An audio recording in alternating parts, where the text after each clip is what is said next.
They say your wedding day is supposed to be the absolute pinnacle of your existence, a flawless, shining monument to love and eternal trust.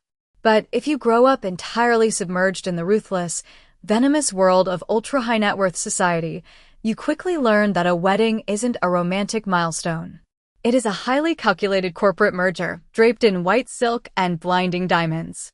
My father, a titan of the international shipping industry, passed away 2 years ago, leaving behind a strictly guarded $50 million trust fund.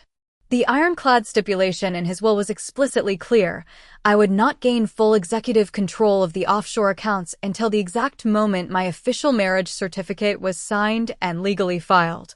Julian, my wildly charismatic, endlessly charming fiancé, seemed like the perfect partner to step into that empire with me. He was a wealthy real estate developer with a flawless smile and a reputation for treating me like an absolute queen. On the morning of the $2 million ceremony, the sprawling, oceanfront bridal suite of the coastal resort was a whirlwind of intoxicating chaos. The air was thick with the scent of imported white orchids and obscenely expensive French perfume. A team of elite celebrity makeup artists hovered around me, expertly pinning my hair into a sophisticated updo. Standing right behind me in the massive, gold-gilded mirror was my stepmother, Eleanor, and my deeply envious stepsister, Audrey. For my entire life, they had treated me with a barely concealed, freezing contempt. But today, with $50 million hovering right on the horizon, they were playing the role of the devoted, loving family with sickening perfection. "Oh, Victoria, darling," Eleanor cooed, placing her cold, heavily manicured hands on my bare shoulders. She wore a stunning emerald green gown, her eyes glittering with a strange, frantic energy. "You look absolutely breathtaking. Your dear father would be so incredibly proud to see you marrying such a strong, brilliant man today." Audrey, wearing her custom-tailored maid of honor dress, stepped forward and gently adjusted the heavy, diamond-encrusted lace of my veil. "Julian is the luckiest man on the planet, Vicky," she whispered, actually forcing a single, sparkling tear to well up in the corner of her eye. "You two are literally the perfect couple. A true fairy tale." I smiled at their reflection, feeling a genuine, warm sense of relief. For a brief, fleeting moment, I actually believed that the massive impending wealth had finally bridged the toxic gap between us. I believed we were finally a real family. "Thank you, both of you," I replied softly, reaching up to squeeze Audrey's hand. "That really means the world to me." The makeup artist stepped back, signaling that I was finished. I reached for my phone on the marble vanity to double-check the final VIP seating chart for the reception, but the screen was completely black. The battery was dead. "Audrey, my phone is completely drained," I said, pointing toward her designer clutch. "Hand me your iPad for just a second. I need to make sure the event coordinator placed the corporate board members at the right tables." "Oh, sure, no problem," Audrey chirped cheerfully, digging into her bag. She didn't even hesitate. She unlocked the tablet with her Face ID and casually handed it to me before turning around to pour herself another heavy glass of vintage champagne. I took the iPad and tapped the screen, intending to open the email app. But Audrey hadn't closed her previous windows. The screen immediately illuminated, displaying a deeply buried, hidden cloud storage folder. My brow furrowed in confusion. The account profile picture in the top right corner wasn't Audrey's. It was Julian's. My heart did a strange, uncomfortable flutter. Why was my fiancé's private, encrypted cloud drive actively synced to my stepsister's personal device? I stared at the screen, my thumb hovering over the glass. The folder was labeled with a string of random numbers, but the most recent file was an audio recording, aggressively time-stamped at 1:45 a.m. from the night before, exactly when Julian was supposedly asleep in his separate suite, and Audrey was supposedly at the hotel spa. A cold, heavy knot formed directly in the pit of my stomach. Without thinking, I tapped the audio file and quickly pressed the iPad speaker against my ear to muffle the sound from the rest of the busy room. The background noise of the recording was the unmistakable, low hum of the resort's private, VIP basement lounge. First, I heard the distinct clinking of ice in a crystal glass. Then, a low, familiar chuckle. It was Julian. I can't believe we actually pulled this off. Julian's voice purred through the tiny speaker, dripping with a dark, sinister arrogance I had never heard before. Asterisk, 5 years, Audrey. 5 years of hiding in hotel rooms and sneaking around, playing the perfect, pathetic gentleman for that clueless ice queen. Asterisk, a sharp, cruel giggle echoed through the audio. It was Audrey. You deserve an Oscar for your performance, baby, she whispered smoothly. Asterisk, I almost threw up watching you kiss her hands at the rehearsal dinner. But tell me the offshore accounts are ready. Tell me the wire is completely set. Asterisk, I stopped breathing. The air in the luxurious bridal suite suddenly felt like freezing, solid concrete crushing my lungs. I pressed the iPad harder against my ear, my eyes wide and entirely paralyzed as I stared at Audrey's reflection in the mirror, watching her casually sip her champagne and laugh with her mother. The documents are flawlessly forged and pre-authorized, Julian replied, his voice deadly serious. Asterisk, the exact second the priest pronounces us husband and wife, and that marriage certificate hits the legal registry, the digital trigger fires. All 50 million will be instantly drained from the trust and routed through 3 untraceable shell companies in the Caymans. Victoria is going to walk down that aisle as a billionaire heiress, and she's going to walk out of that church completely, utterly bankrupt. Betrayal of this magnitude doesn't shatter you, it fundamentally rewires your entire DNA in a matter of seconds. Hearing the 2 people you trusted most in the world casually laughing about your absolute financial and emotional destruction doesn't induce panic. It induces a terrifying, glacial clarity. I kept the iPad pressed tightly against my ear, listening as Audrey's sharp, cruel giggle echoed through the digital recording. One last time.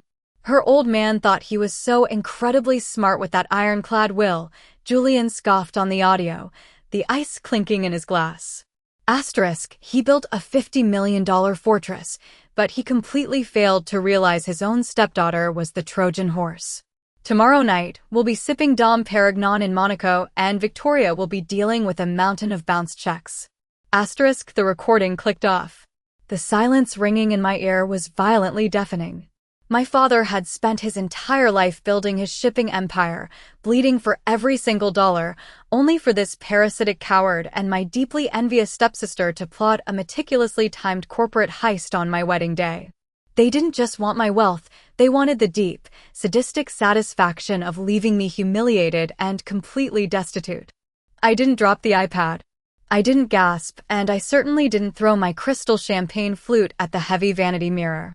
Instead, the naive, hopeful bride inside me died quietly in that chair, and the ruthless, cold-blooded CEO my father had raised instantly seized absolute control.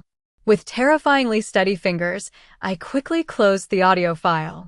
I deliberately opened the web browser, clicked on the wedding venue's website to leave a digital footprint, and then swiftly swiped up to clear the background app history. I locked the screen, erasing any evidence that I had ever stumbled into Julian stepping out of that marble bathroom. I didn't just walk back into the bridal suite, I stepped onto a psychological battlefield. I had to suppress every natural, human instinct that was screaming at me to tear Audrey's hair out and shatter Eleanor's champagne glass against the wall. Instead, I slipped effortlessly into my haute couture armor. As the stylists carefully lowered the heavy, custom-designed silk and lace gown over my head, I played the blushing, overwhelmed bride to absolute perfection. "Oh, Vicky," Audrey gasped, covering her mouth as the stylist fastened the final pearl button on my back. "You look like an actual angel." "It's almost too much. I'm going to ruin my makeup." "I couldn't have done this without you, Audrey," I said, looking deeply into her eyes through the mirror. I let my voice tremble just a fraction, projecting a masterclass in fake vulnerability. "You've been so incredibly supportive these past few months. I will never, ever forget what you've done for me." Audrey beamed, entirely mistaking my lethal threat for profound sisterly gratitude. Eleanor stepped up beside her, dabbing at her dry eyes with a silk handkerchief. They were completely intoxicated by their own perceived brilliance, totally convinced that they had successfully manipulated the naive, wealthy heiress. They had no idea that my smartwatch had just buzzed twice against my wrist, the silent, prearranged signal from Marcus. The offshore routing numbers were officially frozen. The FBI cybercrimes unit was briefed, heavily armed, and currently establishing a covert perimeter around the cathedral. The steel jaws of the trap were locked and loaded. A sharp, authoritative knock echoed from the heavy mahogany door. The event coordinator peeked her head in. "Ladies, it's time for the first look. The groom is waiting in the private atrium." The atrium was bathed in golden, mid-morning sunlight, filtering through the massive glass ceiling. The hired string quartet was playing softly in the corner, and a team of expensive photographers was hovering like vultures, waiting for the million-dollar shot. Julian was standing with his back to me, wearing a perfectly tailored Tom Ford tuxedo. From behind, he looked like the ultimate, sweeping romantic hero. But as I walked slowly across the marble floor, the rustle of my heavy silk gown echoing in the quiet room, I knew exactly what he was, a highly organized, parasitic corporate thief. "Julian," I whispered softly. He turned around. The performance he delivered in that split second was genuinely worthy of an Academy Award. His eyes went wide, his jaw slightly dropped, and he let out a breathless, trembling sigh. He quickly closed the distance between us, taking my hands in his. His skin felt like freezing, wet clay. "Victoria," he murmured, his voice thick with completely manufactured emotion. "My God, you are the most beautiful woman I have ever seen in my entire life. I cannot believe you are actually going to be mine today." "I am completely yours, Julian," I replied, forcing a radiant, adoring smile while staring directly into his lying, sociopathic eyes. "Today is the day you finally get exactly what you deserve." "I love you so much," he whispered, leaning in to kiss my forehead for the cameras. The bright flashes of the photographer's bulbs exploded around us, capturing the grand illusion of our perfect romance. I closed my eyes, enduring the sickening touch of his lips against my skin. I didn't feel heartbreak. I didn't feel sorrow. I just felt a cold, clinical anticipation. He thought he was holding his golden goose. He didn't realize he was a dead man walking, blindly strutting his way directly toward his own public execution. The massive, centuries-old oak doors of the cathedral were heavy, imposing, and completely unforgiving. Standing behind them, waiting for the grand entrance, I could hear the low, vibrating hum of 500 highly influential people murmuring in the pews. Half the corporate board of my father's shipping empire was sitting in the front rows, alongside state politicians, international investors, and elite high society socialites. They were all expecting a glorious, $2 million royal wedding. They had absolutely no idea they had actually RSVP'd to a high-stakes corporate execution. The orchestral music suddenly swelled, a dramatic, soaring crescendo of cellos and violins echoing through the vaulted stone ceilings. The heavy oak doors slowly swung open, bathing me in the blinding, multicolored light filtering through the massive stained glass windows. I took my first step down the seemingly endless center aisle. The entire cathedral collectively stood up, turning to look at me with awe and admiration. My heavy silk train glided silently across the pristine marble floor. I didn't look at the crowd. I didn't acknowledge the flashing cameras. I kept my eyes locked dead ahead, staring directly at Julian, who was waiting at the altar. He looked incredibly handsome, standing tall and proud, wearing a soft, adoring smile that belonged on the cover of a bridal magazine. Beside him stood the priest, looking warm and benevolent. And standing just a few feet away, right behind where I was supposed to stand, was Audrey, clutching her maid of honor bouquet, practically vibrating with greedy anticipation. Every single step I took felt like the slow, measured tick of a heavy time bomb. I wasn't walking toward my future husband. I was walking toward my financial assassin, carrying the absolute power to legally annihilate him in front of the entire world. When I finally reached the altar, my father's oldest friend gently handed me off. Julian reached out and took my hands. His palms were actually sweating. It was the adrenaline of the imminent heist. He firmly believed he was less than 10 minutes away from triggering a $50 million wire transfer. "Dearly beloved," the priest began, his booming voice echoing perfectly through the cathedral's massive acoustic space. We are gathered here today to witness the union of Julian and Victoria in holy matrimony. The ceremony proceeded with agonizing, sickening slowness. When it was time for the vows, Julian picked up a small, elegant piece of parchment paper. He looked deeply into my eyes, his voice dripping with practiced, poetic deceit. "Victoria," he whispered, loud enough for the microphone to pick up the fake emotion cracking his voice. "From the moment I met you, I knew my life would never be the same. You are my anchor, my brilliant light, and my truest partner. I vow to protect you, to honor you, and to fiercely guard our future together. I give you my absolute, unbroken loyalty, today and for all eternity." Behind me, I could hear Audrey let out a soft, highly theatrical sniffle, dabbing her dry eyes. It took every microscopic ounce of physical discipline I possessed not to violently roll my eyes and laugh out loud at the sheer, unadulterated audacity of his lies. I simply smiled, a serene, icy curve of my lips, waiting patiently for the exact, precise moment to strike. The priest smiled warmly at Julian's beautiful words. He then turned to address the silent, captivated congregation. He raised his hands, preparing to deliver the traditional, largely ceremonial question, a question that no one in modern history ever expects to actually be answered. "If anyone gathered here today can show just cause why these two may not lawfully be joined together," the priest asked, his voice ringing clearly through the cathedral, "let them speak now or forever hold their peace." The cathedral descended into a deep, completely silent hush. Julian smiled, tightening his grip on my hands, ready to slide the platinum ring onto my finger. He thought he had successfully crossed the finish line. He was wrong. I didn't scream. I didn't cry. I gently, deliberately pulled my hands out of Julian's sweating, desperate grip and took one slow, measured step backward. The warm, loving bridal smile completely vanished from my face, instantly replaced by the cold, razor-sharp glare of a CEO looking at a terminated employee. "Actually, Father," I said, my voice perfectly amplified by the altar microphone, cutting through the heavy, breathless silence of the cathedral like a diamond blade. "I have a rather massive objection." A collective, echoing gasp rippled through the 500 elite guests sitting in the pews. Julian's flawless smile completely froze. A brief flash of genuine confusion and rising panic crossed his handsome face. He took a hesitant step toward me. "Vicky, sweetheart, what are you doing? Is it the nerves?" "It's okay, I didn't look at him." I looked past the altar, straight up toward the vaulted balcony at the back of the cathedral where the audiovisual booth was located. I raised my right hand and gave a sharp, definitive nod. It was the signal Marcus had been waiting for.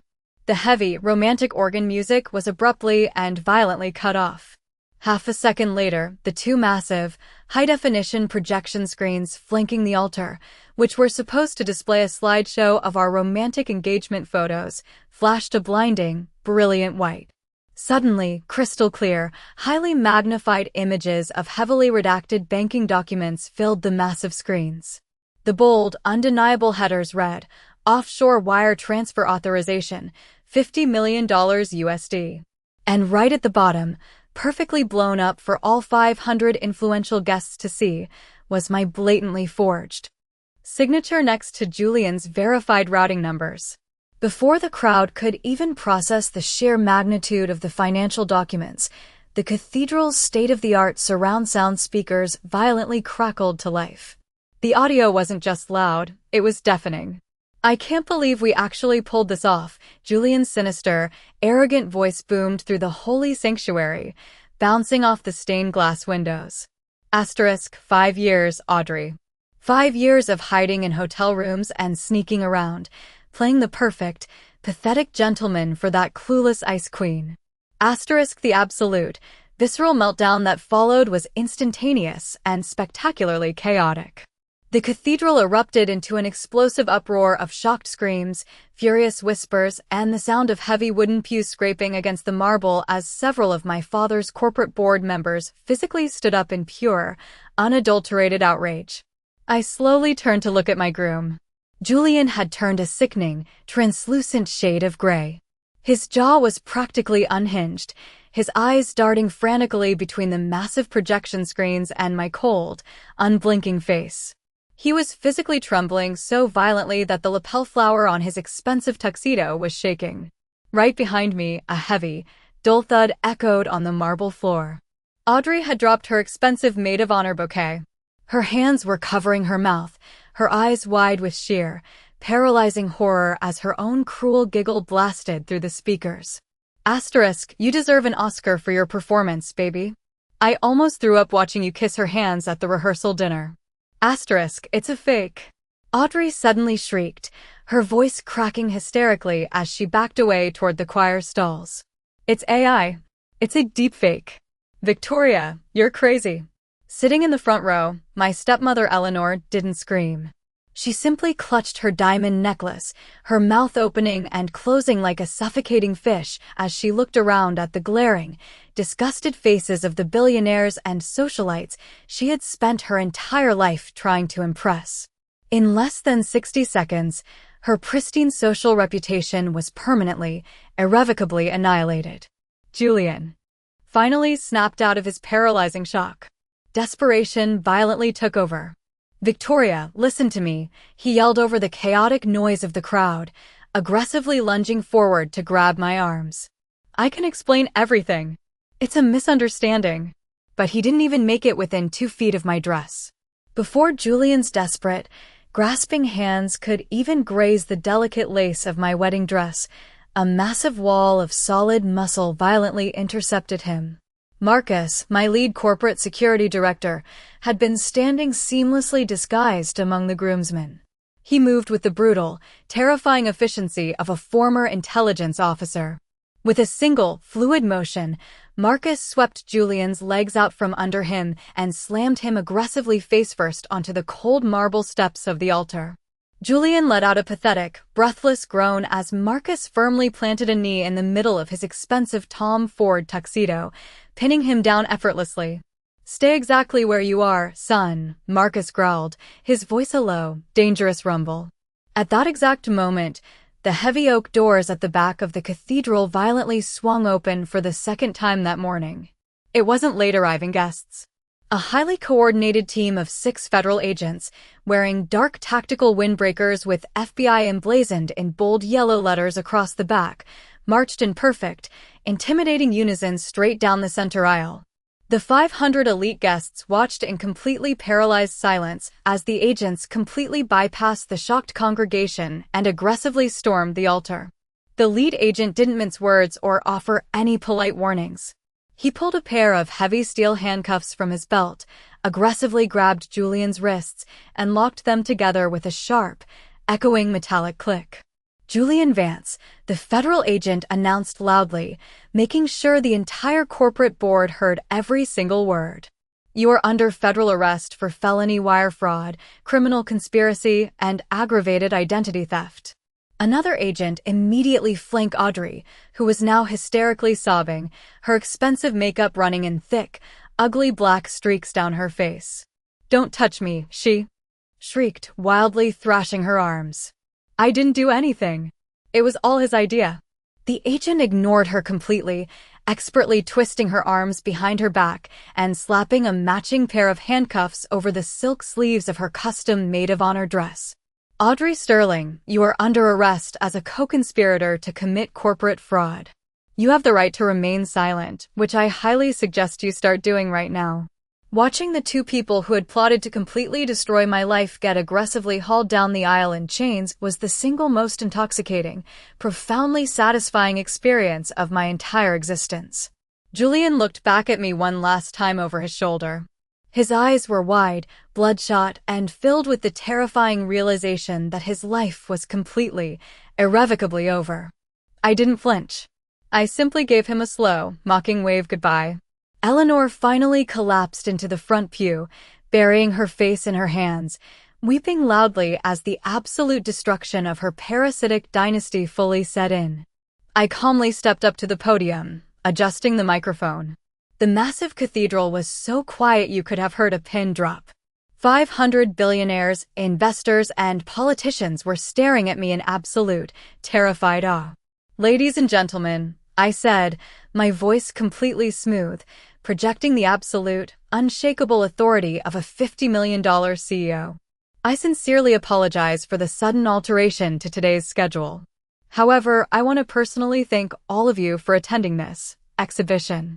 The parasitic rot has been permanently removed from my family's empire. Now, please, do not let this spectacular entertainment go to waste. The open bar at the reception is fully funded, and the caviar is excellent. Enjoy your afternoon. I didn't wait for applause. I turned my back on the altar, picked up the heavy train of my custom designer gown, and walked confidently back down the aisle. I didn't shed a single tear. 3 hours later, while my former family was sitting in a freezing federal holding cell undergoing their first round of interrogations, I was miles up in the sky.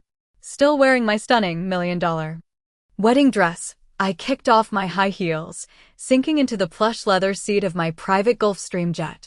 I poured myself a heavy glass of vintage Dom Perignon, looking out the window at the endless blue horizon. I was flying off to my luxurious honeymoon in Bora Bora completely alone, absolutely free, and safely in control of my $50 million empire. They tried to play me for a fool, but they completely forgot the golden rule of business. You never, ever try to con the house.